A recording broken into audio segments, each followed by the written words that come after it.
So,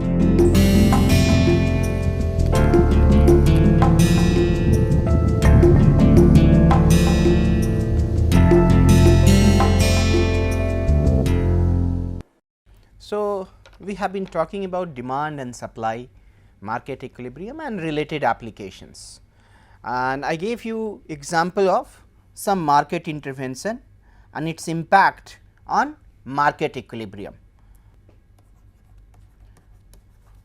Market intervention we were talking about,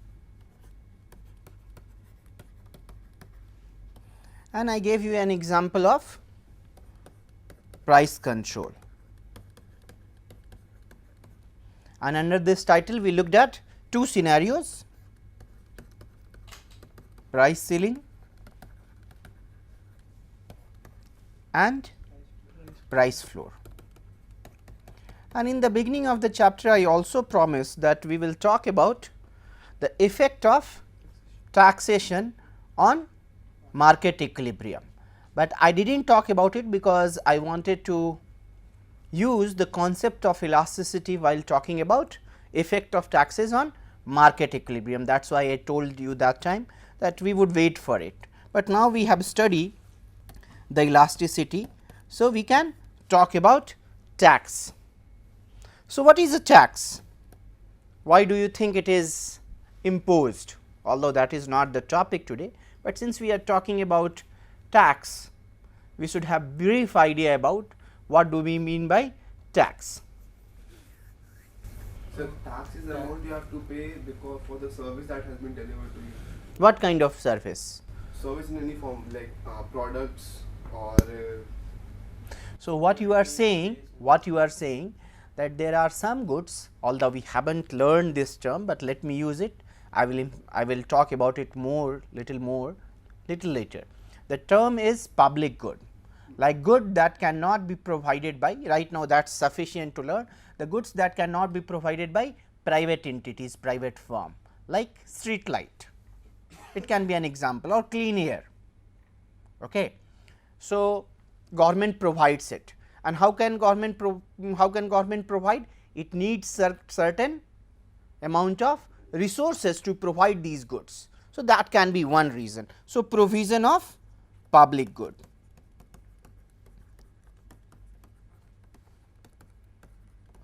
The definition I gave you is definitely imprecise, but right now our focus is not on public goods. So, that is why let us not.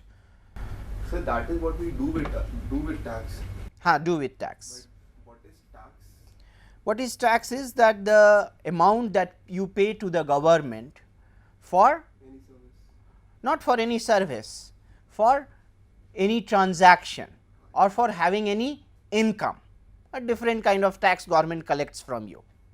So, when you are paying, when let us say you are buying a pen and you are paying some local tax on it, it is not at that time it is directly tied to the certain provision of public goods or certain provision of services. What happens that government collects that money and uses it for providing certain public good, or maybe for some other purposes, like for example, the other purpose can be transfer payment, distributional justice, income to decrease the income heterogeneity. Okay. So, I can say distributional justice or just distribution. Okay. But that is not the today's topic. Right now, we are going to focus on the effect of tax on market equilibrium. And there are several kind of taxes. Just in the example I gave you, certain example you can look is that when you buy land, you will have to buy revenue stamp. So, you are paying certain taxes there, or when you buy milk, if you look at the fine print, Sudha milk or mother dairy milk, does not matter which milk you are buying, or Parag milk, it says rupees 28, it may say one of these two things, MRP, that means maximum retail price. So, it includes tax in that case, and or it may say local tax extra. Sometime earlier, long time back, we had local tax extra written. Then we had MRP. Now you see on some of the goods again you see local tax extra written. Sometimes on breads cover they write this much price in Bihar, Punjab, Haryana. So it means that different states have different tax regime, okay, different rate of taxes. So that's why the bread is sold at different price in different places, okay. So that's definitely there. So let's look at the two simple. Right now there are of course various kind of taxes available. You can just think of just name income tax, excise tax, custom tax, when you buy the consumption tax, entertainment tax, land tax, you VAT you pay. Now we are talking about now GST, goods and services tax. So there are several kind of tax. So right now at this basic level we would not be bothered by a specific nature of these taxes. We will look at in detail only one kind of tax, but right now I want to talk about two very simple cases. And the first case is called a specific tax,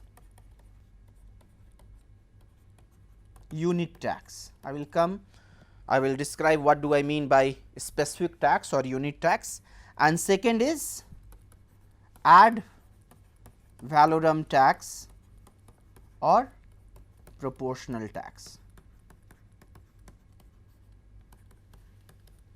So now let us talk about a specific tax. As the name suggests, it is typically imposed on some specific items. So a fixed amount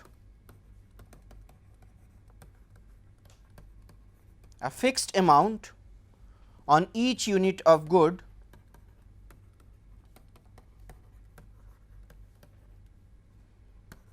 bought and sold in the market. So when government says that if you buy a liter of milk, you will have to pay 2 rupees per liter of milk. This is a fixed amount. It does not depend on the price of milk or value of milk. What you pay is fixed amount. If seller gets, or if if it is like price is 28 rupees and it is imposed on seller, then seller will have to pay 2 rupees to the government for selling 1 liter of milk, or if it is imposed on buyer, then buyer will have to pay 28 plus 2, 30 rupees. Okay. So it is specific tax, no proportion, no it does not matter how much is the price of the milk, it is the fixed amount. Okay. And the second is, this is also called unit tax, as it is imposed on each unit of the product. Fine. Now let us look at the proportional tax or ad valorem tax. A proportion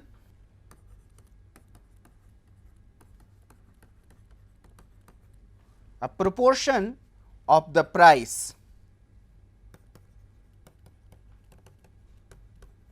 of each unit of good bought and sold in the market.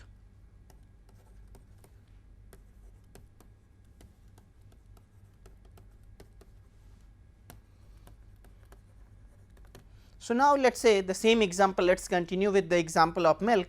Let us say that price of milk is 30 rupees and a proportional tax of 10% is imposed on milk. It means then 3 rupees will be paid to the government as proportional tax on milk. So it is not fixed. If price of milk decreases, per unit tax paid on will also decrease. If price of milk increases, per unit tax paid will also increase. Now this has another name, that is ad valorem tax. It means that tax on value, and value is definitely price represents the value of that product in the market, that is why it is also called ad valorem tax. Now this tax, whether it is ad valorem tax or it is a specific tax, it can be imposed either on buyers or it can be imposed on sellers, one of these two. What does it mean if it is imposed on buyers? It is imposed on buyers, then whatever is the price of that good, buyer pays on top of the price of that good certain amount, certain fixed amount if it is unit tax, and certain proportion if it is proportional tax. So, buyer is paying on top of the price of that product. Okay, fine. Okay. Now, or in other word, you can say that the stated price of that good does not include the tax. So, you can take the example of local tax extra, because when it says local tax extra, it clearly, let us say it is written 15 rupees 84 paisa local tax extra, and you know local tax, let us say for example is 10%. What it means is that 15 rupees 84 paisa you are paying to the seller, and on top of this price 15 rupees 84 paisa you are paying, if it is proportional then certain percentage, or if it is unit tax then certain fixed amount on top of that price written on the product. Okay. I am not saying it has to be written, written part is not important. What is important, that buyer has to pay on top of the price. Okay. And if it is imposed on seller, then what does it mean? The seller has to see here what it means, that whatever seller is asking the buyer to pay, that includes the taxes also. Okay. Here whatever the seller is asking to pay, it includes the taxes. So, in this case when it is written MRP, I am not saying in this case it is definitely it includes tax, but in this case it is a possibility that here the tax is imposed on seller. Now, let us take an example. What happens, which one would you prefer, an imposition of tax on buyer or an imposition of tax on seller? Consider that you are largely buyer in the market, you do not sell as a student, you do not sell any product in the market, you are largely buyers. That depends on supply demand function, but typically I think you know about it, but typically what happens, the common reaction that you get from people, they would say if they are buyer, then they would say, they would claim that tax should be imposed on seller, and if they are seller, they believe that tax should be imposed on buyer. But let us see, let us take two simple example, okay, where this is the original demand and supply function I used while talking about market equilibrium, and with help of this we will see that the impact of what happens when it is imposed on buyer and what happens when it is imposed on seller. Of course, this is inverse demand function. So, if you want to write demand function from here, you just have to express Qs as a function of Ps, okay, and from here Qd as a function of Pd. And what did we get? Let us look at it, let me draw. If we solve it, if there is no intervention from government, it means there is no taxation in the market, then what is the equilibrium price? What happens in that case?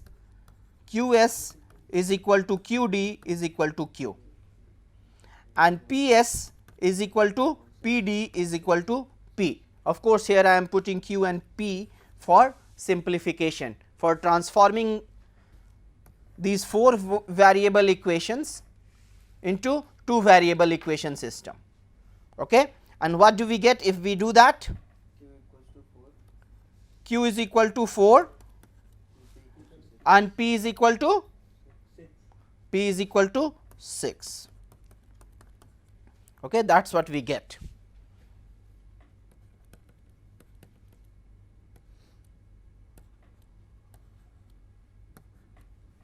Now, let us say the tax is imposed on buyer. What would happen? If tax is imposed on buyer, demand curve would shift.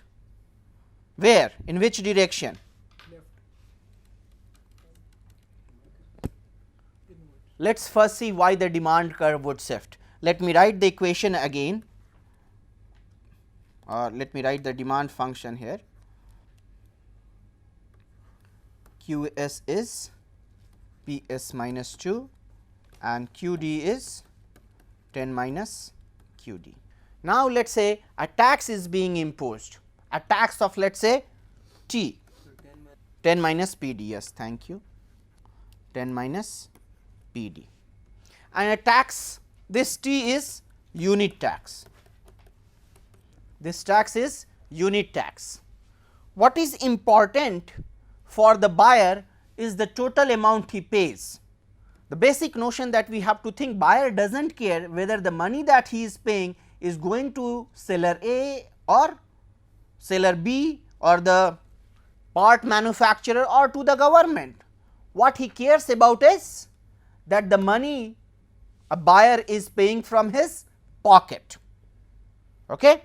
So, earlier remember when we did not have tax, what could we do? We can say Qs is equal to Qd is equal to Q. That still be true here, because still quantity bought and quantity sold would be equal in the equilibrium. Okay? But we can no longer say Ps is equal to Pd is equal to P. We can no longer say. Of course, we are talking about at equilibrium level. It will not be equal. Is it clear? It will not be equal, it no longer be equal. What we said, remember, that when it is imposed on buyer, what it means is that buyer pays on top, buyer pays some extra price more than what is written on the product, more than what is quoted for the product. So, what I can say, Ps is still equal to P, but Pd is no longer equal to P, it is P plus T, it is P plus T. Now, for illustration, let us take T is equal to 2. Is it clear? This part is clear to you that Ps is still equal to P, but Pd is not equal to P. We are no longer giving demand function as a function of price that the buyer is paying. What we are writing? We are writing here that demand function is a function of price, the market price P as well as T. So, I can now say the supply side, the equation is still Q P minus 2, but what do we get on the demand side? Q is equal to 10 minus P plus T, and T is equal to 2. So, what do we get? 8 minus P. So, when we have 8 minus P, of course, it is shifting inward. That is I illustrated mathematically that it will shift inward. This is 10, this is 8. Okay. Can you explain it to me without using any math why it is shifting inward? Because the price is increasing for a consumer, and if price is increasing, demand would decrease. Go back to your original, the original description that we had about the demand function. When we draw the demand graph, we basically draw the marginal value versus quantity. Marginal value is not increasing. Marginal, earlier what we were saying, that marginal value is equal to price. Now, what we are saying, that marginal value should be equal to price plus taxation. You understand now? So, now marginal value is no longer just a function of price, but it is also a function of taxation, and since taxation is positive amount, it forces the demand curve to shift inward. So, for that particular quantity, marginal value is marginal value has decreased. It is no longer the same marginal value that you gain. Effectively speaking, the marginal value from the same good is now little lower, because you have to pay higher price because of that tax. So, that is why it would shift inward. So, now let us see what happens here. This was the earlier equilibrium, and earlier equilibrium was q is equal to 4 and p is equal to 6. What happens and how much is the shift? Can you quantify this shift in the demand curve? The vertical shift is equal to tax, whatever the unit tax you have, and here that unit tax is 2. So, anywhere you calculate, of course, this drawing is not perfect, this height should be equal to 2, this should be equal to 2. Now, notice one thing, the demand curve is a downward sloping curve and supply curve is an upward sloping curve. So, do you think the equilibrium price will go down by 2 or more than 2 or less than 2? Less than 2, less than 2. Why? Because the curve has some slope. Okay. If it were flat, then either you would get no change or just equal to 2, but since you have slope, it will be somewhere between 0 and 2. Is it clear? Fine. Okay. Mathematically, if you solve it, what would you get now? 5, 3. If you solve now, 8 minus p should be equal to, remember still this equation is still valid, q star s is equal to q star d is equal to q star. So, if you solve it, 8 minus p should be equal to p minus 2. So, that will give you p is equal to 5, and that means q is equal to 3. But this p star, if you notice, this p star is the amount that seller is getting paid. Okay. So, p s star, the amount that seller is going to getting is also equal to p, and it is equal to 5. And how much buyer is paying? P plus t, and that is 5 plus 2, 7. Buyer is paying now 7. Look at the original equation for demand. There are two ways you can get it. The original equation for demand is 10 minus p, okay. So, q is equal to 10 minus p or p is equal to 10 minus q, p is equal to 10 minus q. Q we have obtained is, q that we have obtained is 3. So, p is going to be equal to 7. That is one way to look at it. Another way to look at it, that the amount that buyer is paying is equivalent to the amount that seller is receiving plus the tax that is being paid to the government. So, how much seller is getting paid? 5.